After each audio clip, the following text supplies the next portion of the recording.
লাগে, কেউ বা কথা কয় না বুঝে, কেউ বা ভাবে, কেউ বা দেখে, কেউ বা কারো লক্ষ্য রাখে। কথার পিঠে কথার চলে, সম্পর্কের টানে, ভালোবাসা পাল উড়িয়ে মিলিয়ে যায় এক বাঁধনে। সব ভালো তার শেষ ভালো যার, শেষ ভালো যার। তার মানে কাল তুমি যে কথা রাহাত সম্পর্কে বলেছো সেটা তোমার রাহাতকে অবজার্ভ করেই বলেছো, তাই তো?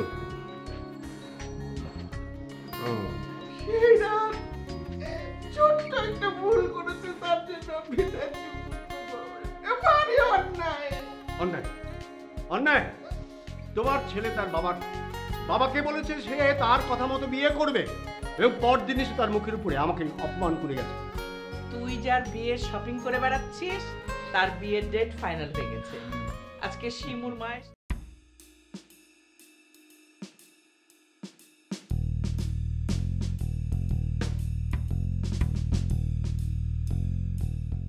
আপা, লোকটা কেডা?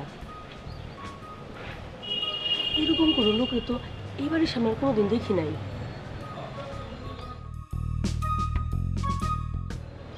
হ্যাঁ, অন্ধকারে চেহারাটা বুঝতে পারছি না, তবে ওনার দাঁড়ানোর স্টাইলটা না খুব পরিচিত মনে হচ্ছে।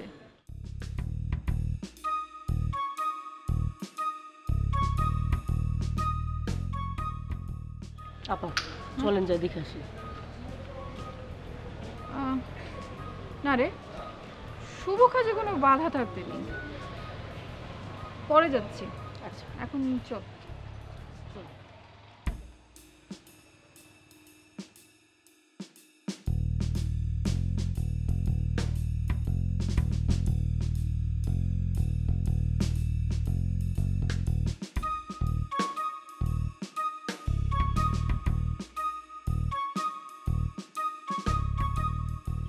শেষ করো কাজটা শেষ করো।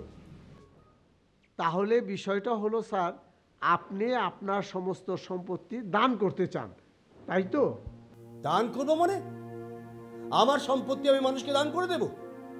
আরে আমি চাইছি রাহাত রহমানের নামে যে ভাগটা রহমান অ্যান্ড কোম্পানির আছে সেইটা উইথড্র করতে, মানে আমি ওকে দেব না। রহমান গ্রুপ অফ কোম্পানির উইল সংশোধন করার আগে আমারও সম্মতির প্রয়োজন আছে।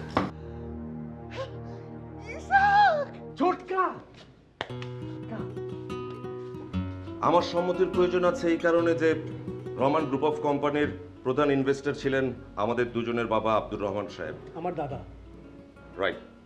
এবং পরবর্তীতে রহমান অ্যান্ড ট্রেডার্স আব্দুর রহমান সাহেবের আরেকটি প্রতিষ্ঠান, সেটিও রহমান গ্রুপ অফ কোম্পানির অন্তর্ভুক্ত হয়ে যায়। আমি কি ভুল কিছু বললাম ভাইয়া? কেমন আছিস? এই তো ভাইয়া চলছে। তোমাদের কি অবস্থা? আছি ভালো আছি। বস বস বস বস। একটু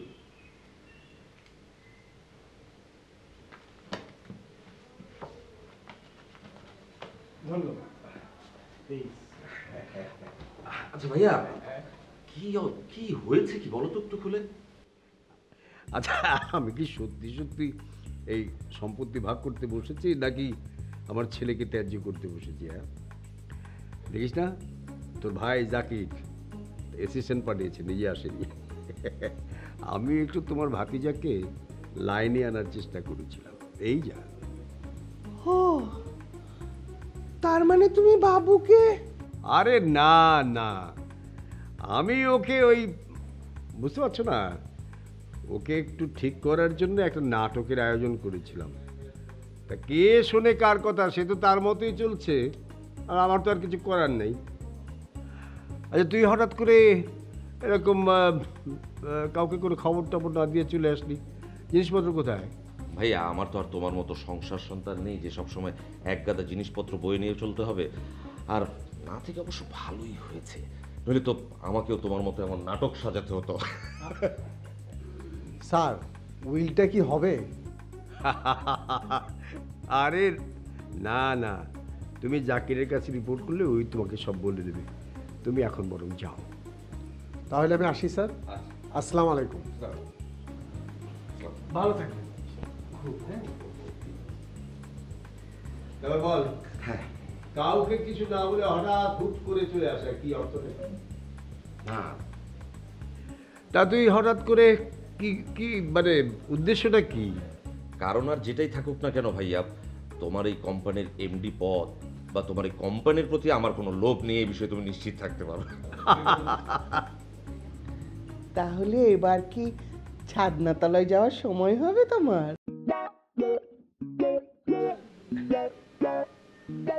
কিসব ভাষা! ছাদনাতলা যাওয়ার সুযোগ আমার হোক বা না হোক, এবার যেন আর অন্য কারো সে সুযোগ আটকে না থাকে, আমি সেই ব্যবস্থা করবার জন্য ঢাকায় পা রেখেছি রে রাহাত, বুঝতে পেরেছিস?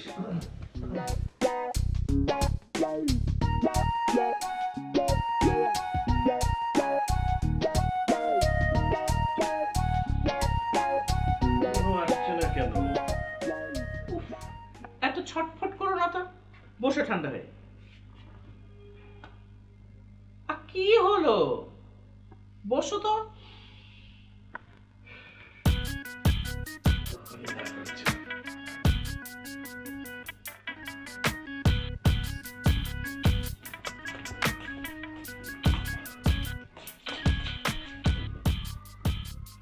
ফিরিয়ে দিল? আমি আগেই বলেছিলাম, আমি জানতাম ও এরকমই একটা কিছু করবে। মা, আমি না ও বাড়িতে যেতেই পারিনি। যাওয়ার আগেই দেখলাম ওনাদের গেটে কে যেন দাঁড়িয়ে আছে, ফিরে এলাম। কে দাঁড়িয়ে আছে মানেটা কি? কে এসছে? আচ্ছা, কেউ একজন দাঁড়িয়ে আছে বলে তোরা ফিরে এলি কেন? অন্ধকারে ঠিক চিনতে পারিনি মা, খুব চেনা চেনা লাগছিল, বিশেষ করে ওনার দাঁড়ানোর ভঙ্গিটা। চেনা চেনা মানে কিভাবে দাঁড়ায় সে? বাবা, অন্ধকারে বললাম না, বুঝতে পারিনি, খুব পরিচিত লাগছিল তাকে আমার, আগে কোথাও দেখেছি মনে হচ্ছে। হ্যাঁ হ্যাঁ, ওনার দাঁড়ানোর ভঙ্গিটা না একেবারে এমরাদ আঙ্কেলের মতো, হাইটটাও সেম। ইসাক নয় তো? ইসাক? এতদিন পরে ইসাক ঢাকা আসবে কি জন্য? বিষয়টা নিয়ে কোনো ঝামেলা শুরু হবে না তো? বাবা, কে কার সাথে ঝামেলা করছে এটা ওদের বিষয়, আমাদের তো ওটা নিয়ে চিন্তা করার সময় নেই। আমাদের বাসার বিয়ের আয়োজনটা আমরা ঠিকঠাক মতো করি, ওটাতেই মনোযোগ দেই, ওটা ইম্পর্টেন্ট বেশি। হ্যাঁ হ্যাঁ, ছেলের বিয়ে বলে কথা, আমাদের তো প্রায় সব কাজই বাকি পড়ে আছে। যেই ছেলের বিয়ের কথা বলছো সে এখন কোথায় মা? আসবে কখন দাদা? তোর দাদা ফোন করেছিল, দেরি হবে আসতে, আর বলেছে যে শিমু নাকি আমাদের বাসায় আসতে চায়, তোর বাবার আর আমার সাথে কথা বলবে। বাহ, ভালোই তো। এক কাজ করি, আমরা বিয়ের লিস্টটা বানিয়ে ফেলি, কে কি করবো, দাদা আসুক পরে। বিলকিস, মিষ্টিগুলো ফ্রিজে রেখে দে, আমি কাগজ নিয়ে আসছি, কাগজ করবো।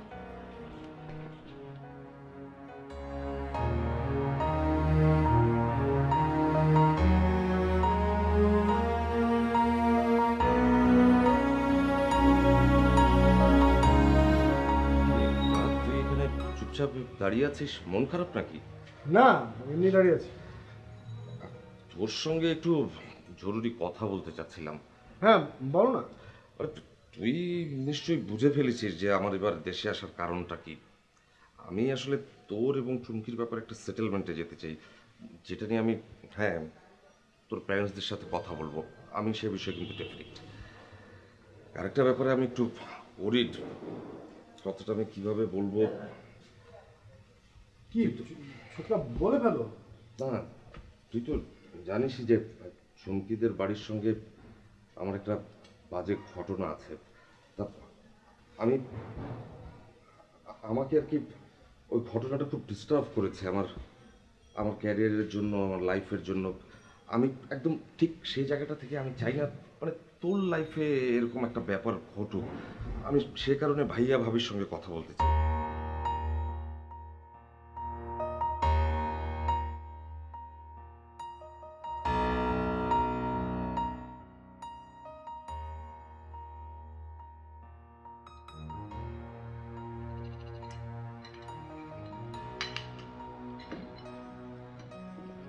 আমি বেরোচ্ছি। আচ্ছা, তুই কি একটু অফিসের দিকে যাবে নাকি? তুই ব্যবসা বাণিজ্য দেখলি নাকি? না ভাইয়া, ওই অফিসে বসা আমাকে দিয়ে হবে না, ব্যবসা দেখাশোনা আমাকে দিয়ে হবে না। আর আমার তোমার উপর পুরোপুরি ভরসা আছে। আমার পর রাহাত তো আছেই, রাহাত নেবে ব্যবসার সমস্ত দায়িত্ব। তুই কি যাবি নাকি আজকে? যাবো, হয়তো যেতে দেরি হবে, তাহলে আর কি, আমি যাচ্ছি।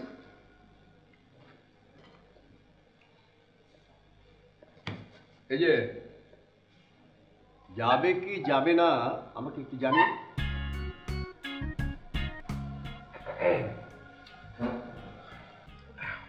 আচ্ছা এই রাহাত, শোন না, তুই যে ডিসিশনটা নিয়েছিস সেটা কি চিন্তা ভাবনা করে নিয়েছিস তো?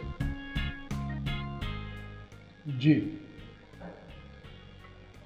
শোনো, তোমার ভাই নেই এই সুযোগে কথাটা বলি। সন্ন্যাসী হওয়ার ইচ্ছে যদি না থাকে, ঝটপট বিয়েটা করে ফেলো।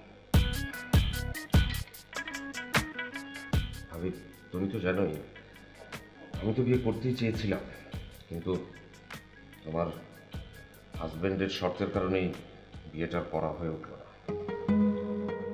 আহা, সেটা তো অনেক আগের কথা, সেটা নিয়ে পড়ে থাকলে চলবে নাকি? ভাবি, আমার কাছে ভাইয়ার যে অবস্থান, সেখান থেকে ভাইয়ার দাবির প্রতি আমি অসম্মান করতে পারি না। কিন্তু একটা কথা আমি বলে দিচ্ছি, আমার জীবনে যা ঘটে গেছে, আমি আমার একমাত্র ভাতিজার জীবনে তা কখনই ঘটতে দেব না। এই বিষয়ে আমি কিন্তু নিশ্চিত। হ্যাঁ, আচ্ছা ঠিক আছে, তোমরা খাও, আমি একটু রান্নাঘরে সর্ষে ইলিশের আয়োজন করি। ওয়াও, সর্ষে ইলিশ! তোর জন্য রান্না করি। রাহাত, শোন না, ওই পক্ষ কি রাজি তো? রাজি আছে এতটুকু বুঝি, পুরোপুরি রাজি কিনা এটা বুঝতে আর একটু সময় লাগবে। সে কি মানে, তুই টিকিট কনফার্ম না করি গাড়িতে উঠে পড়েছিস? কি বিপজ্জনক কথা। ভীষণ চালাক ছোটকা, ভীষণ চালাক। তা তো ঠিকই, তাহলে আর কি করা? এই বয়সে তোকে আমার টেকনিকগুলো শিখিয়ে দিতে হবে মেয়ে পটানোর, যেটা অ্যাপ্লাই করে আমি কখনো সাকসেসফুল হইনি। আছে, ঠিক আছে, তবে একটা কথা বলতো, বল। মিলছি কিন্তু দেখতে বেশ। মিলছি কি? মিলি, ফুপ্পি, সামনে তো আমার চাচি, মিলছি। মিলি চাচি থেকে মিলছি? যা, আমার তো বই হয়নি এখন। কি বলছিস, এখনই চাচি বানিয়ে দিচ্ছিস?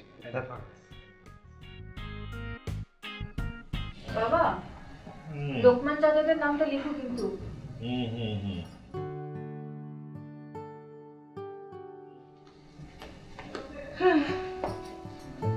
শোনো,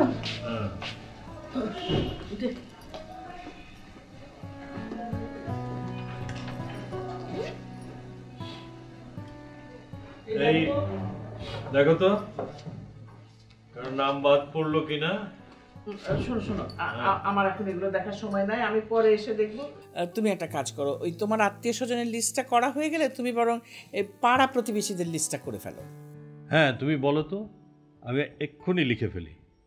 আর একটু মনে করে লেখো না, এই যেমন ধরো শায়লা ভাবিরা, তারপরে নাজবুল ভাই, নয়নদের বাসা, ইয়ে। আর শোনো শোনো, ওই কাউসার ভাইয়ের নামটাও কিন্তু যোগ করে নিও। ওরে বাবা, ওনার বড় মেয়ের বিয়েতে আমাদেরকে তো পুরো 3 দিন ধরে খাওয়ালেন। আচ্ছা আচ্ছা, কাউসার আহমেদ।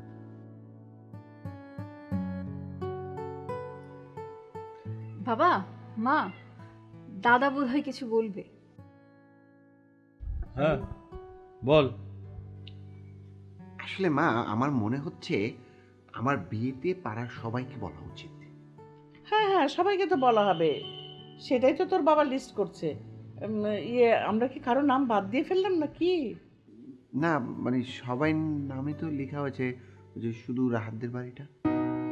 হ্যাঁ হ্যাঁ, ওদেরকে তো দাওয়াত দেওয়া হবে, আর ওদের দাওয়াত আমি নিজে দেব। তুমি যাবে মানে? এবার আমিই যাব, এবং তখন যাব যখন এমদাদ নিজে বাসায় থাকে। আসি আমি।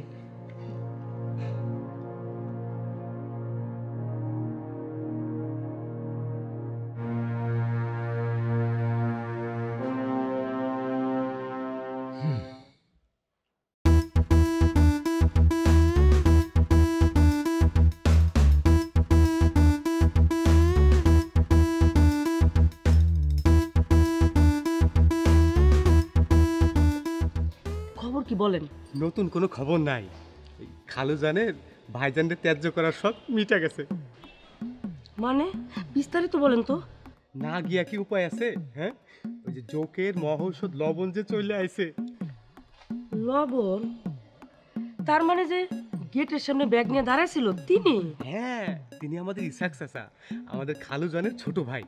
ছোট হইলে কি হবে, তার কথায় খালুজন সবসময় চুপসায় থাকে। আচ্ছা ঠিক আছে, শুনেন, আপনি আপনার চোখ কান খোলা রাখেন। আবির ভাই আর চুমকি আপার বিয়ায় আমি কোনো সমস্যা চাই না, আর এই সমস্যা যেন তৈরি না হয় সেটা সব দায়িত্ব কিন্তু আপনার। এই তুমি কোনো চিন্তা করো না, এই শুধু চোখ না, চোখ কান নাক সব খোলা রাখবো। আচ্ছা বিলকিস, আমি তো তোমার সব কথা শুনি। এই আমাদের ব্যাপারে তো কিছু বললো না, এই আমাদের ব্যাপারে কি হবে বলো তো? শুনেন, উপরওয়ালার কাছে দোয়া করেন, আবির ভাইয়া চুমকি আপুর কিছু ঘটলে তবে আমাদের কিছু ঘটা সম্ভব। কখন ঘটবে, কি ঘটবে, কবে ঘটবে জানি না, তবে যখন ঘটবে তখন অনেক বড় কিছুই ঘটবে।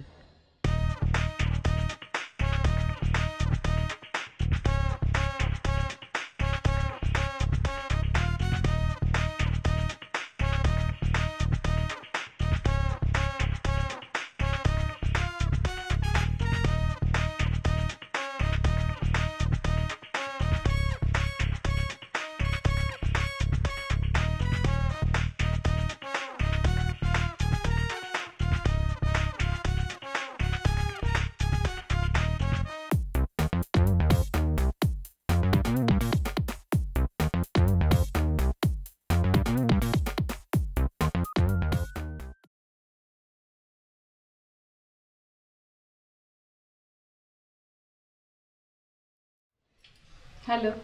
হ্যাঁ চুমকি আপু, তোমরা তো আমাকে প্রায় আলাদাই করে দিয়েছো। আলাদা করে দিলাম মানে? কোথা থেকে আলাদা করলাম? আলাদা করলে না তো কি, তোমাদের বাড়িতে এত তো ঘটনা ঘটে যাচ্ছে, আমি তো কিছুই জানছি না। এই আপু, আমি তো মনে হয় আবার তোমাদের বাড়িতে গিয়ে থাকতে পারবো। তুমি নাকি ওই বাড়িতে গিয়েছিলে? তোকে এই কথা জানালো কে?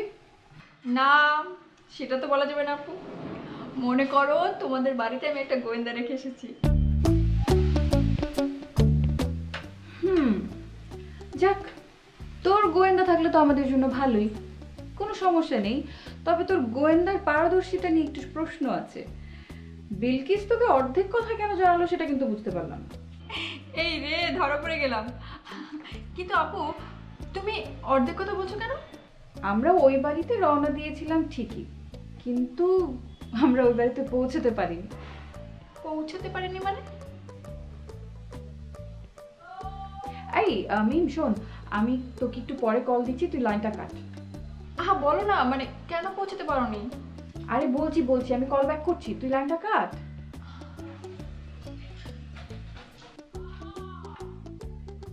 হ্যালো।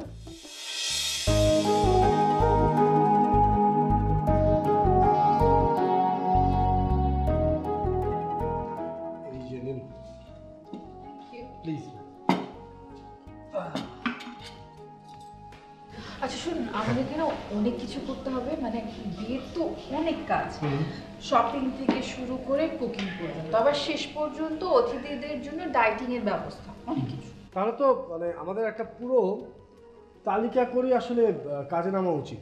আরে তালিকা করে তো রেহাই পাওয়া যাবে না, কত কিছু করতে হয়, কত ঝামেলা একটা বিয়েতে। দেখা গেল এটা হলো ওটা হলো না, এটা কেনা হলো ওটা কেনা হলো না, তারপরে কি হবে? ফুল দিয়ে ঘর সাজাচ্ছেন, সাজাতে সাজাতে একটা সময় খেয়াল করবেন কি ফুল ছট পড়ে গেছে, তারপর কি করতে হবে? হুট করে যেতে হবে ফুল কিনে আনতে, এরকম ছোটাছুটি। আপনি তো বেশ কয়েকটা বিয়ে করে ফেলেছেন ইতিমধ্যে, তাই না? শুনুন, ঘর সাজানোর বিষয়টা আপনি আমার উপর ছেড়ে দিন। এই বিষয়টাতে আমার অভিজ্ঞতার ঝুড়ি মানে ডক্টরেট লেভেলে চলে গেছে। মানে অনেক মানুষের ঘরই আসলে আমি সাজিয়েছি, মানে এমন একটা পর্যায়ে চলে এসেছি এখন যখন আমি চোখ বন্ধ করে ঘর সাজিয়ে ফেলতে পারি। ভয় পাবেন না, আমি যদি নাও যাই সময় মতো আপনার কাছে ঠিক হয়ে যাবে। আচ্ছা শুনুন, আজকের ওই যে আমি সব কিছু লিখে এনেছি, বিয়ের দাওয়াতের কার্ডটা অর্ডার করতে যেতে হবে। হ্যাঁ সেটা নয় গেলাম, কিন্তু আমার ছোট চাচু মানে ইসাক চাচু, সে তো আপনার সাথে দেখা করতে চায়, কি করবেন?